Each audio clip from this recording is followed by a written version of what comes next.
I'm going to invite Mauri Knott if she wants to come on up. She is the facilitator of our next panel discussion, and she will introduce those that have been invited to participate in the panel. If you want to take your seats up here on the stand, we're going to talk to some of our planners who have some great experience and ideas in this space.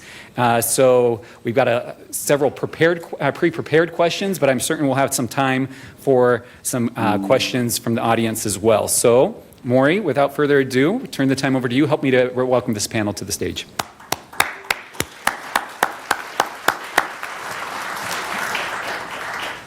All right, I figured it out. Thank you. Sorry for those of you on the right side of the room. You probably can't see me because I am rather short, but I am up here. My name is Mauri Knott, and I am a proud graduate of the University of Idaho College of Agriculture. Go Vandals. I know we have several in the room.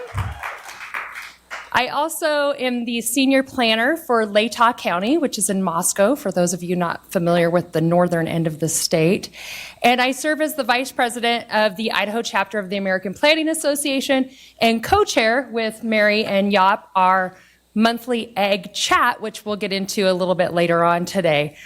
So I do serve throughout. I want to know, as we have this conversation today, the previous conversation and the one we're going to continue to have, I think it's a really important conversation, and I think it's a statewide conversation. And you saw that in David's slides, you heard it from Yop and others. How many in this room, and I know there's one, so I'm not gonna be lonely, are from north of Riggins? Can you raise your hand? All right, so we have a few from the northern part of the state that know that this conversation is important. How about the Treasure Valley? Okay, we really have this linked in here. How about the Magic Valley? You were pretty red on that map. And Eastern Idaho. Okay, I challenge each of you to look across the room and identify throughout the day who else needs to be a part of this very, very important conversation that we're having. One of the things, David kind of threw planners under the bus there for a minute. And it resonated with me, though. I think you'll find our panel today to be experts in the field and have a real familiarity with agriculture.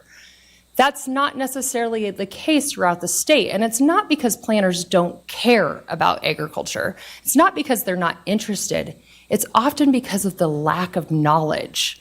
And so I also challenge you with that. How do we further this conversation with those that maybe are in a policy situation and make sure they know our language and they know what we're talking about? I'm pretty excited to sit up here with these three amazing ladies, and I think they know their language and they know what they're talking about. So I'm going to turn it over to them initially and let each one of them introduce themselves. Start with you, Mary. All right. I'm Mary Huff. I'm the planning director for Owyhee County. I've been there for 20 years.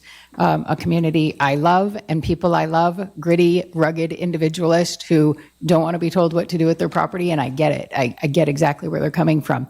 I'm also a rancher, and my daughter's here, 17 years old. She's got her own herd started, fourth generation on the same ranch, the same land. If we go back that far, 4 or 5 generations, probably all of us have some history in farming, right? Our great-grandparents were all farming pretty much. But she was interested in coming to carry on the farm and the ranch, and the sacrifices that this generation on the ranch makes right now is for that next generation. And we'll get into kind of that and the succession planning and how hard it is to get the next generation on the land and keep them on the land. I also sit on the executive board for the Land Trust of the Treasure Valley, on the historic Silver City Foundation, and I heard Matt talk about Silver City. Owyhee County has a rich history in Silver City where our ranchers start. Our Cattlemen's Association still holds its annual summer meeting up in Silver City. It's terrible to get there, but we still keep going. And also sit on the Joint Land Use Committee to protect and preserve our military airspace too, which is not part of this conversation, but we see some ranch land around those that can also be very viable for ag and support our military operations here as well. So that's my background, and I think that's good for now. So I guess I'll just say one other thing about, and I don't want to keep repeating it, but I sit at those tables, so I'm not on the menu, right? That it is varied. And I'm probably not, and I told Chris Colson, for the Land Trust of the Treasure Valley Executive Director, when I went on that board, I'm not the biggest proponent of conservation easements, but they're a tool, and I'll tell you a really great story about how they can be a tool. But being involved, and I guess I will, it cannot be overstated for the producers in the room, and I think there's few. What resonated with me listening here, and as a producer, it sometimes feels like this is being done to us rather than for us. And so that's a hard conversation to sit and hear when everybody wants to come and tell us what we ought to do with our land when we've been there for 100 years doing it. Anyway, not the hugest proponent of that, but sitting at the table, it cannot be overstated how much we as producers need to show up and get involved, and not just showing up to hearings to say they're doing it wrong, but to get on those planning and zoning commissions, the school boards, your farm bureau, every organization that you can that helps shape that policy. Our family, for every generation, has seen the importance of us also being involved in these conversations, to take the time off the farm or the ranch to be here and to be involved in these conversations. So for anybody who's streaming, who didn't make the drive off, great for being here and live streaming it. I think that's probably, we got more producers online than we do in the room, but be involved, yeah. Thank you, Mary. Awesome. I'm Keri Smith, and I'm from Caldwell, Idaho. I grew up on my great-grandmother's farm and where she homesteaded. I got started in land use planning about 21 years ago with Canyon County, and then I had the opportunity to grow from that position, and I founded Destination Caldwell with a group of amazing people in Caldwell who wanted to make a difference in our community. I bring that up because the reason that I even got started in that group is I sat in a presentation, lots of people in that community of Caldwell that wanted to protect our homeland. And a lot of us are here today because we want to protect agriculture. And so I will tell you, I was biased. I was sitting in that audience because I wanted to protect my hometown, but I really wanted to protect agriculture. And I was pretty young, and I wanted to figure out how to do that. And as I'm sitting there, the consultant said to the group, basically protection is about one thing, and it's about making sure that whatever it is that you want to protect, you make sure that it's so valuable to the people that live there and are around it that they don't want to lose it too. And so I was thinking about how we could do that in agriculture. And when we started Destination Caldwell, it was a lot about downtown, but we were the home of the Sunny Slope Wine Trail. And we had this amazing resource of seed growers, but we also had these orchards. And so I came up with this idea of an ag venture trail. And other people have taken this idea and grown it even more, but agritourism has grown in Canyon County substantially in the last 10 years. And what that does is it provides people that lives in the city an opportunity to experience agriculture.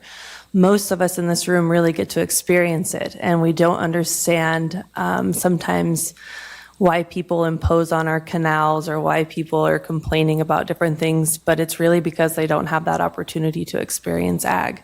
And so as I think about the topic of today's session about ag viability and ag in Idaho, viability comes with value. And so let's just keep, every one of us can work on that. We need to just keep creating opportunities to provide value to our producers, to our landowners, and to our communities. So I guess the last thing about me, I am the executive director and of Growing Together, which is a new nonprofit that I have been had the opportunity to be a part of with Mr. Kirkham. Mr. Amaral was one of our founding members as well.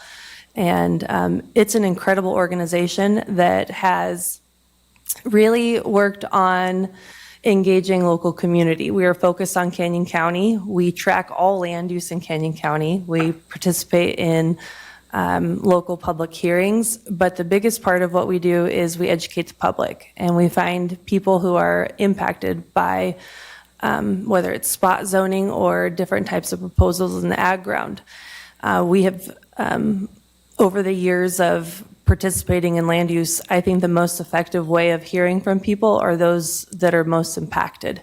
And so that's what we do as Growing Together, is we find those impacted people, we find out if they feel impacted, and then we teach them about land use. We teach them about property rights, what they are, and how to testify at hearings. And I would encourage you to look for our website. It's growingtogetheridaho.org. And I truly believe, I'm biased, but I truly believe we're making a big difference in Canyon County. So with that, thank you. Thanks, Keri. Jennifer?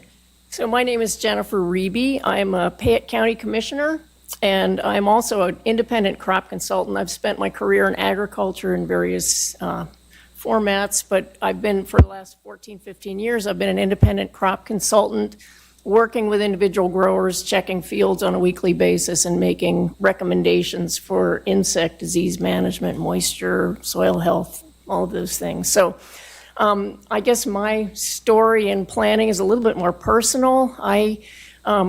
Early on, 30 years ago, I looked around and I saw what I thought were some really horrendous land use decisions being made in my area. I lived in rural Payette County.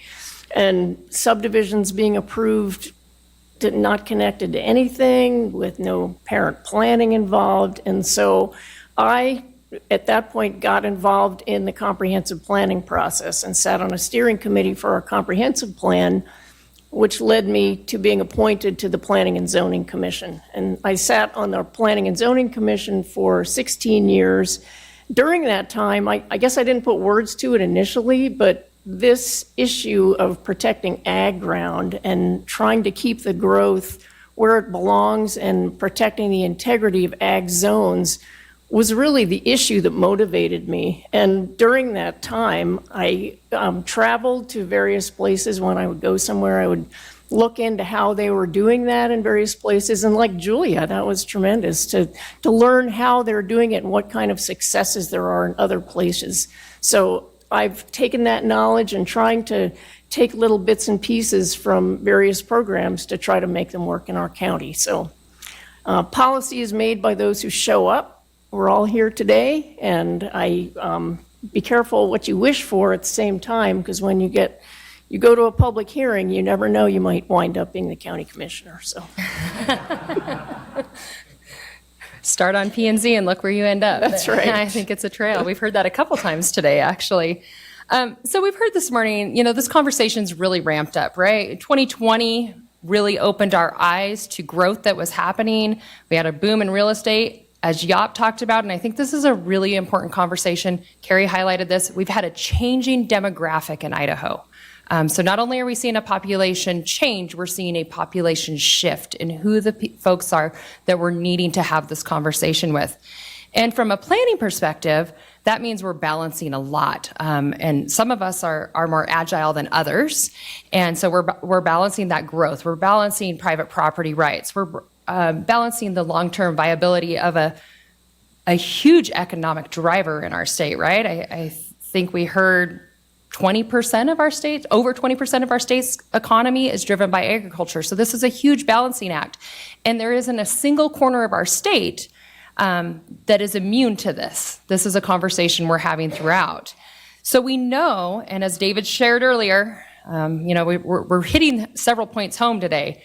Low-density residential development has a huge effect on our agrarian lifestyle and on our economy. So Mary, I kind of want to start with you. Can you talk about what you're seeing on the ground and how the challenges of that low-density land conversion, the challenges it creates for agricultural operations, and what development pressures are you seeing from that? Yeah, I will. And I'll say, Yup said he changed his presentation last night. I changed it as I sat there. Right. And Julia, it's always hard to follow her because she's brilliant. And Jennifer turned to me and said, she said a bunch of stuff I was going to say. I said, me too. So I'm going to jump around a little bit more than what I had planned because so much has already been said by the prior speakers, and we do speak a lot of the same language. And I guess hearing this conversation for the producers in the room, I feel more strongly to give this from a producer's perspective more than a planning director's. And it's hard to wear both those hats and deal with my fellow farmers and ranchers and also be the planning and zoning, person in the county. But I guess what I'll say from a producer's standpoint is we're seeing pressure, and it's development pressure, it's economic pressure, it's environmental pressure, it's social pressure, it's generational pressure to keep, right? And it's just a lot. And I don't know, they said somebody here was from the Farm and Ranch Center. There was a conference there, I don't know if it was last year or the year before. A lot of that was focused on mental health and agriculture. And I don't know if the gentleman's here, but I was speaking at that, and I sit down next to this gentleman, and I said, mental health and ag, boy, I just don't see that as being an issue in my circles, do you? Well, he was presenting the next day on the issues in his family, yeah, foot in mouth immediately. And as we sat through that conference and heard from all of these speakers that talked about what we're facing, and really I'll say what a lot of our men over 60 are facing that they're not talking about, I started thinking, wow, I wonder how my uncle's holding up, look, I'll get all choked up. But it is pressure. And as we see that growth coming in and the dollar figures that you have being thrown at you, are you going to be the generation that sells out, right, and loses it for the rest of the family? Is there, I heard Matt say this morning, is there an employee that maybe we could pass that on to? And this right here is where maybe, even though, and I'll say, tread carefully on conservation easements, but is that someplace where you could sell the development rights and pass it on, still get your value out of that? A producer from Oregon called me and said, listen, I'm considering putting a conservation easement on the place, generational. So I don't know if he was fourth or fifth generation. And he said, but I'm thinking I want to do it because I can buy the neighbor ranch if I can, and we can grow. I think that's a perfect opportunity to use a tool like that. And there's others. You heard about transfer of development rights. But anyway, just the pressure of how can we stay viable, not have people come in and tell us, hey, we're going to protect your land, because, our profit margins are already low. The work is treacherous and never ending. And then to have a community, and I don't mean this against anybody that spoke, but to have a community of people who have woken up to how much ag ground we're losing, saying, hey, protect your ground now, don't do anything with it. And that's where I say it feels like it's happening to us. We're not blind to that conversation, but I don't know, there's just a deeper conversation that happens there. So that's the biggest thing that strikes me, is just the tremendous pressure that we're facing from all sides, and legislative too, right? So we have the ag protection areas that pass protect your land, but the funding model didn't go with it. So just do it out of the goodness of your heart. And hopefully we can make some traction on that too. But I'll end with that for now. Okay, that's a good place. And I want to zoom out a little bit. And the governor this morning, he started talking about LUPA. So for those of you in the room that don't know what LUPA means, it's the Local Land Use Planning Act. So that is our section of Idaho code that planners, it's our Bible, you would say. So Keri, I want to turn to you a little and have you talk about planning from that statewide lens and go into a little bit on property rights as well as comprehensive plans and the agricultural element that is a state code requirement in a comprehensive plan. And you want me to accomplish that in a couple minutes, Yes, right? please. Okay. That's normally like a 30-minute topic for me, so let's see how I can do this.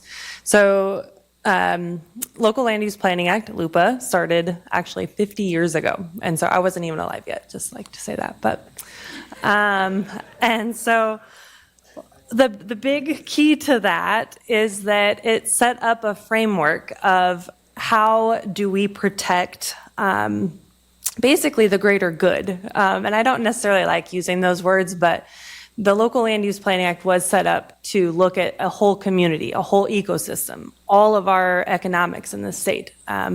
How do neighbors coexist? That's why the legislature at the time adopted the Local Land Use Planning Act. And then my dad was in law enforcement, and so I'm very familiar with what a police power is. Do you guys know what a police power is? Raise your hand if you know what it is. So when a police officer pulls you over, which haven't been pulled over before, teasing. When they pull you over and you violated a law, they have the right to issue you a citation. That could become a misdemeanor. That could become a felony. That's a police power. That means that the government has said, we're going to let you enforce this. The Local Land Use Planning Act is one of the few police powers in the state of Idaho. And so I don't want to like ring that over anyone's head, but it is the very largest tool in the toolbox that we have for protecting agriculture. So when you're working on land use, part of what Mauri wanted me to hit the topic on was when you're setting up that framework, the legislature said you need to develop first comprehensive plans. And within that comprehensive plan, there are multiple components. Land use is one of them. Agriculture is a standalone topic. It's one of the elements that must be addressed in the plan. So all counties typically have an ag component. Most cities don't end up with an ag component. And so why that's important is because even if you look at the very beginning of the Local Land Use Planning Act, which is the purpose 676502, it talks specifically about a couple of items that I think are important today: private property rights, and then the protection of viable prime farmland. And so to Mary's point, how do you balance property rights and then the protection of prime ag ground? That's why we're all here, right? So I love to visit about this actually. What are property rights? When we really look at the framework that was set up via LUPA, property rights becomes two things. I was watching The Patriot a couple nights ago. I think that movie was from the 90s. I was reminded of how during wartime, civilians would be in their homes and war was happening in the United States right out the front doors of people. And part of property rights was that I have the right to occupy my property and you don't. You don't get to occupy my property. That is a lot of where property rights started. It also became, when zoning was set up, that I have a right. Let's say that I'm a pig farmer and I have 5,000 head of swine. And then Kenyon County comes in and they zone my property, ag. And they put in the zoning requirements that typically if I had a 5,000 head swine farm, that would be considered a CAFO, a confined animal feeding operation. And that is regulated by the Department of Ag, and it's regulated by zoning. Well, I already had my swine farm.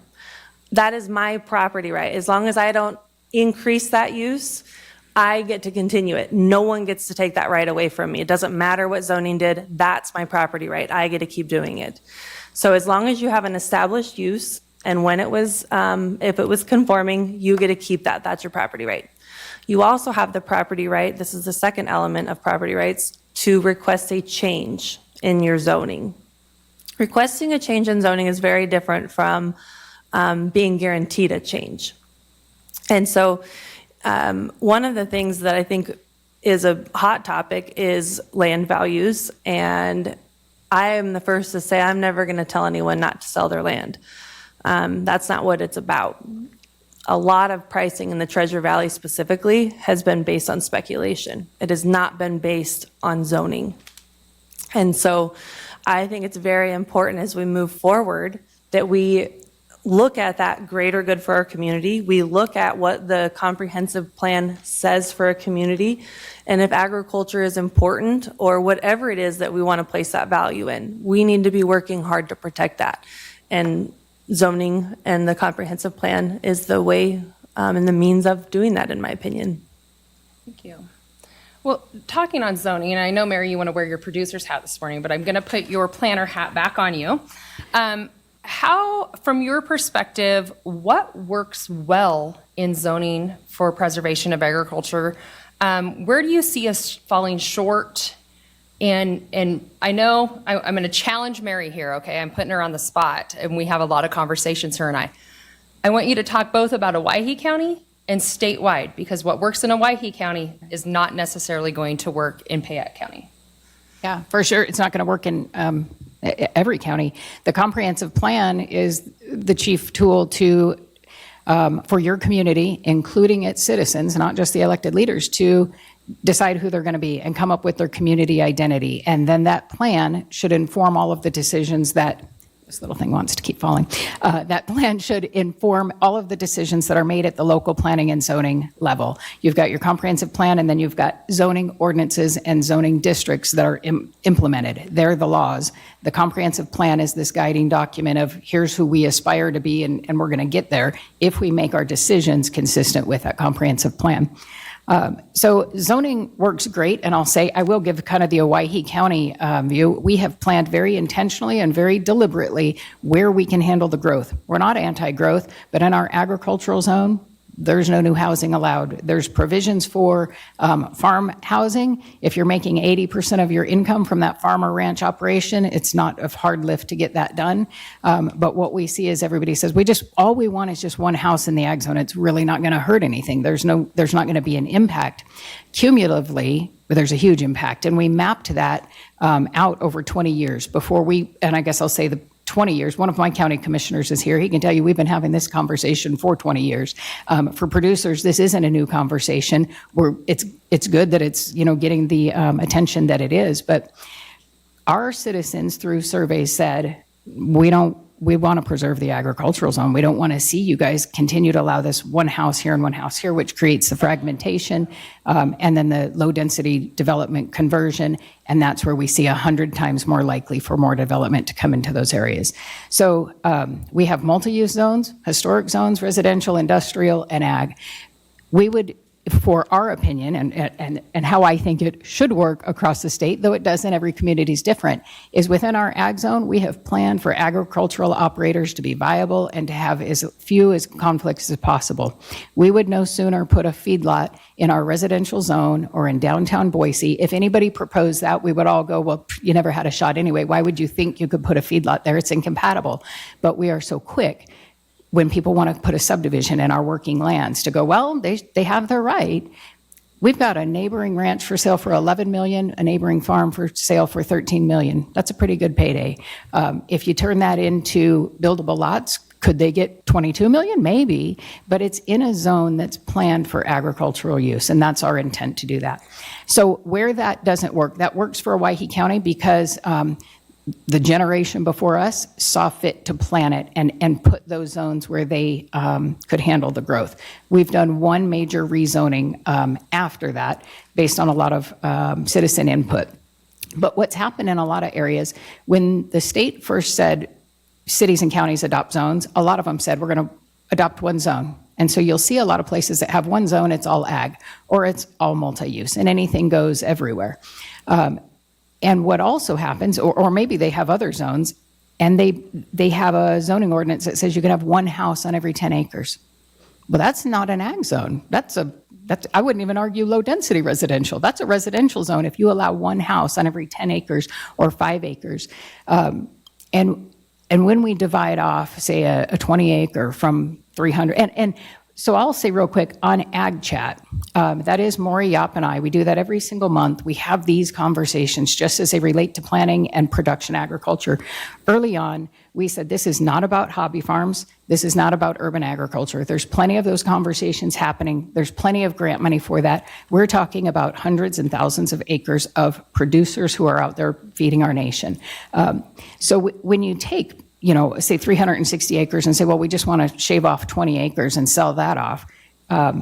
Maybe they have that right. Maybe if they can put one house on every 20, in those counties that have that provision, you're going to see that type of development happen. Yop's map where he said, here's where it's owned, I'd love to know what's already allowed there that won't go through a public hearing, that you won't be able to show up to. So anyway, I think that's how zoning can work. Also, some of the drawbacks of entitlements or development rights that are already in place in some counties, we have that as well. And anywhere somebody has a development right that they have had since we adopted zoning, they get that. I mean, we're not going to fight about that thing. So, Thanks, Mary. Jennifer, we want to hear from you from an elected official standpoint. And, as Mary talked about pressures on producers, I think we're all aware that there's a lot of pressures on our elected officials. Hearing from both sides of the issue, what type of incentives and disincentives do you see or do you feel comfortable speaking about today in regards to handling that balancing act? So as an elected official, it does feel very different than sitting in one of 12 chairs on the Planning and Zoning Commission, because we serve, of course, at the pleasure of our constituents. And so we got here for any number of reasons, and we can just as easily be kicked out. So if our public doesn't like the decisions we're making, we can just as easily be unelected as we were elected. I think in terms of ag and protecting ag ground, it's really critical to have the public behind us in the decisions that we make. And that's actually how I got into this position, because I was out in front of it in our county, and we conducted a survey back in 2019 when we were getting ready to do our comprehensive plan update. And we didn't know how people felt about ag. Maybe people want to take advantage of some of this growth that's coming this direction. So we conducted a survey. We went out and attended a table at the county fair, at the family fun days in the city, and we had it online. We tried to get as much feedback as we could, and we were told overwhelmingly, like 95% of people said, yes, we want to preserve ag. Don't put subdivisions out in the rural areas. Preserve ag. That's what we want you to do. And so that was really a mandate for us, and it provides the backing to do the things that we try to do with our land use decisions. Now, I keep it in the back of my mind as a cautionary tale. Back in, I think, the 80s, before I got involved in planning and zoning, we had a set of county commissioners that was very restrictive, and they turned down a lot of applications, and people got mad. And it was a period where there wasn't much growth, and people were concerned that we needed more growth, and so they voted them out of office. And the new set of commissioners, as soon as they came in, they fired the Planning and Zoning Commission, set up a new commission, and they started approving things like crazy. So a lot of our, what I consider some real problem spots in our county, date back to that era. So we have to be careful. Ag producers are our constituents. People that run ag businesses are our constituents, and developers are our constituents. So we have to try to hear from all sides, and that really leads to a discussion of incentives. So I guess when I think about this issue, I have to think about what's driving both sides. And certainly the incentive structure as it is right now is favoring a lot of development. I think from a developer standpoint, the same reason that our farmland is so valuable for farming makes it very desirable for development. It's flat, it has good water rights and good, easy to put in a pressurized irrigation system. It's probably a lot cheaper than land that might be closer to growth areas. And so it's very desirable and drives demand for that land from a development standpoint.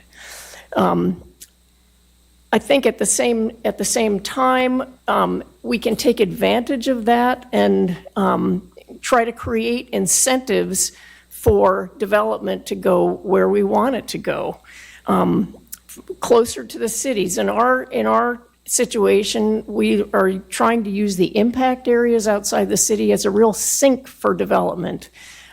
Julia talked about urban growth boundaries. We don't have actual urban growth boundaries, but because of some legislation that was passed a year or two ago, it's forcing us to take a hard look at those impact areas and really treat them as areas that are going to develop in the next 5 years. And we want to enhance that as much as we can to promote the growth to go in those areas.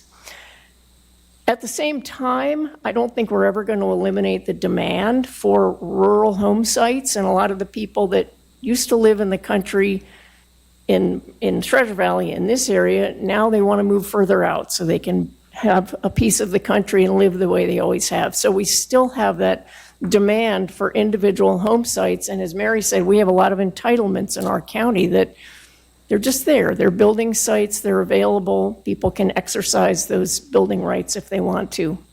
So that's the incentive on the builder side.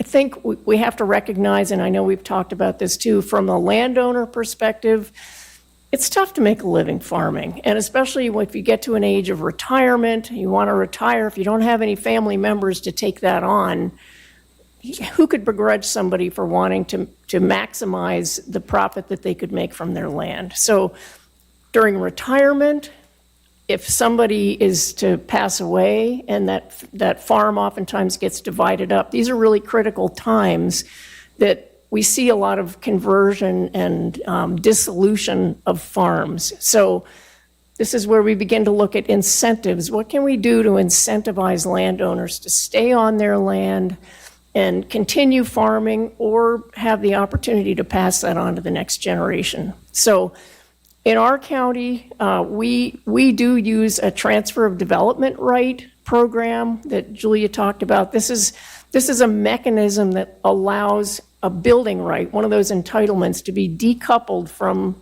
the parcel that it sits on and moved to another parcel. In our county, it can only move from an ag zone in an area that's planned for ag, into a residential area. So it's kind of a one-way ticket. And we do have those. We've had that in place since the 1980s. It does get used. I have to say, it's not going to totally protect ag. And at this point, we see fewer and fewer people willing to sell those development rights. So with the value on the parcel, I think a lot of people are hanging on to those. But we do use them, and that is a good mechanism, and I think it can work elsewhere.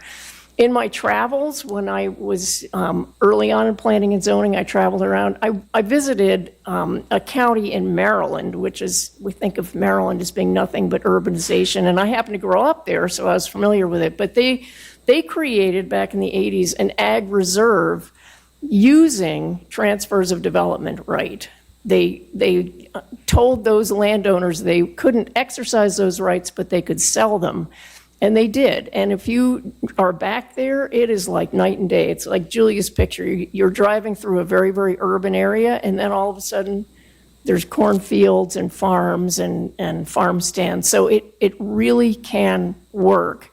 But your community, I have to say, your community, you really have to have behind you and supporting that sort of thing. Just real quickly, some of these other incentive programs, when we heard about conservation easements and purchase of development rights, these are also mechanisms that try to recognize the value of the development and separate that from the land so that landowners can get compensated for the development value without losing the land.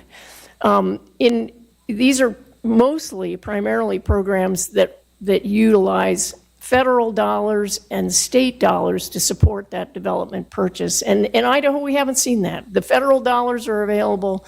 We don't have the state dollars to back that up.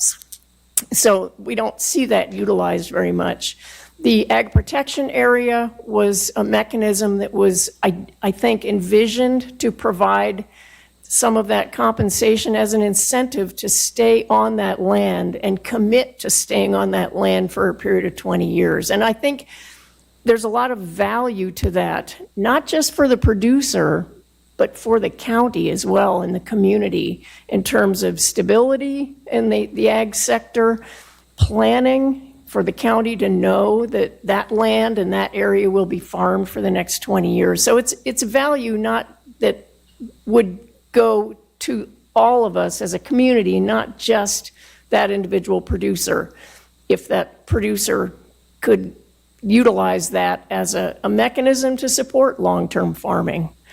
One other thing I want to mention is tax incentive. That's also something that I'm not sure will work in Idaho. Our taxes are pretty low as it is, but that is something that I've seen in other states. I visited Wisconsin, and they offer a statewide income tax credit for a commitment to farm that land for a period of 15 years. So I think these are all trying to get at that same question. How can we incentivize people to stay on the land for a longer time? So as Mary said, everybody said, this is a local, each community, each county has to figure out what's going to work for them. But those are things that we've looked at and we're utilizing.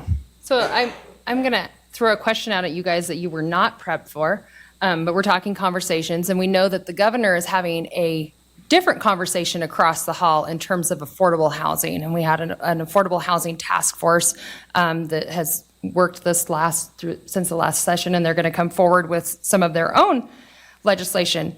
How do we get the conversation going and the message out regarding where affordable housing should be and that our ag lands, which are, as you stated, ready for development in a lot of people's perspective and eyes, aren't the answer to affordable housing, because I think that's another pressure that's coming down the line to us. Mary, she's ready. Well, I'll just say it's not our rural communities that need to house the Treasure Valley people. One, I mean, you're driving further.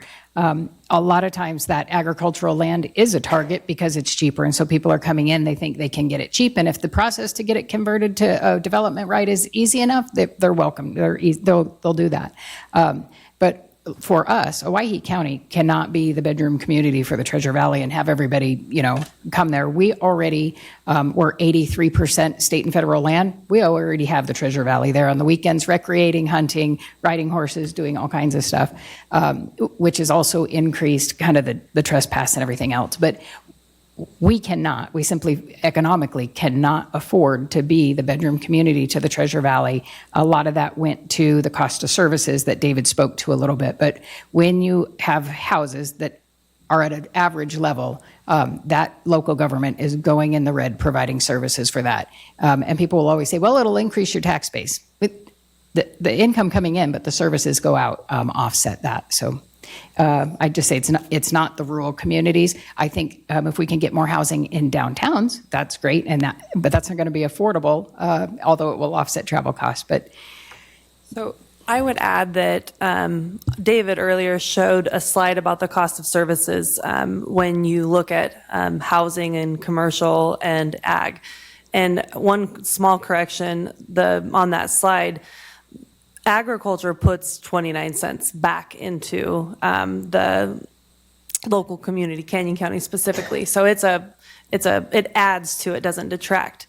And from what you were saying across the hall where the governor was talking, it's important to know, one of the things that I heard come out of that was that one way to address affordable housing was to allow secondary residences or accessory dwelling units.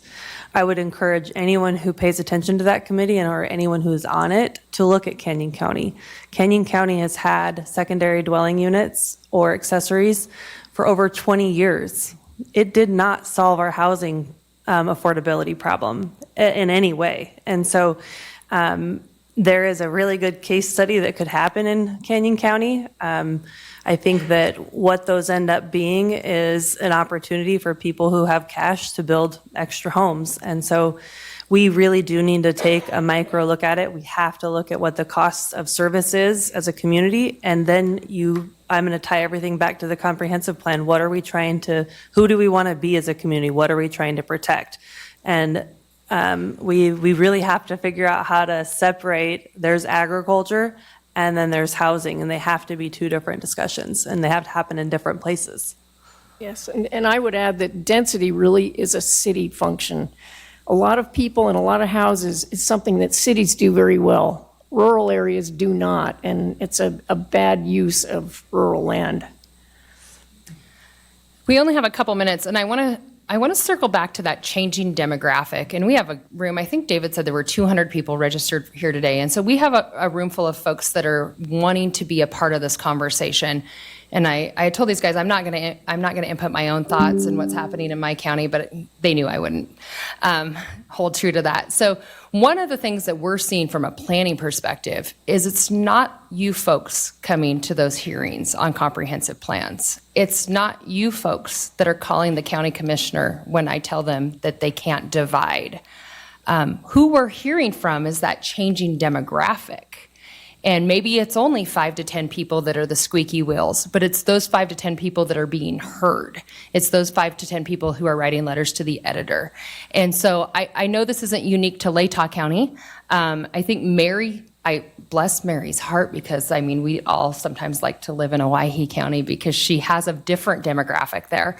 But that's not what we're experiencing as the cows. And I would add, I have one more. We're not just California, Oregon, and Washington. We have a lot of Texans moving in, which you'd think, oh, they must be agrarian in nature. They're not. And so,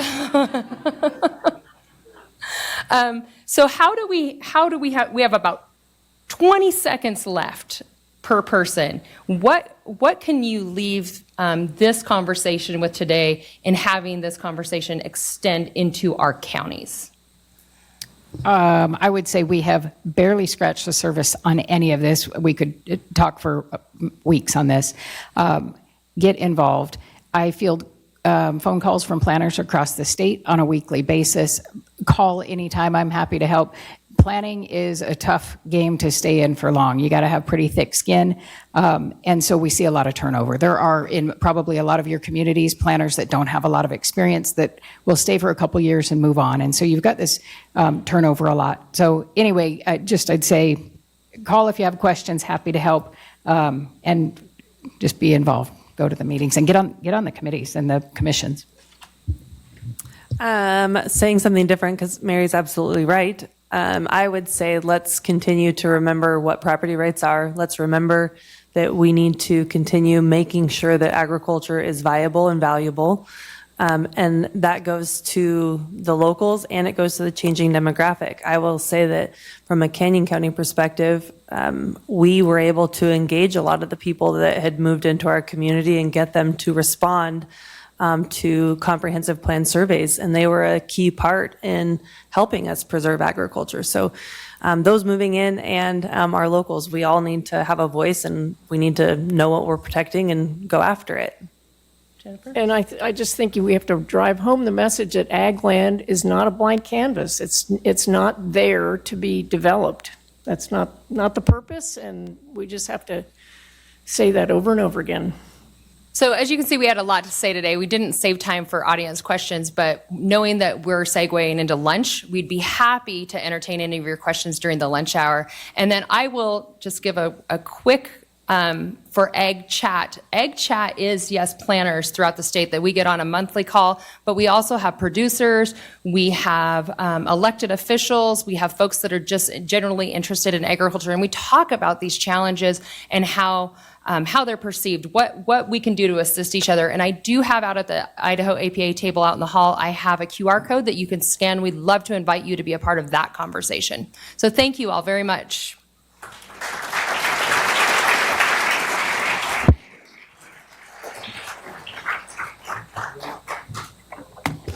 What a great panel. Thank you very much. Sure appreciate that.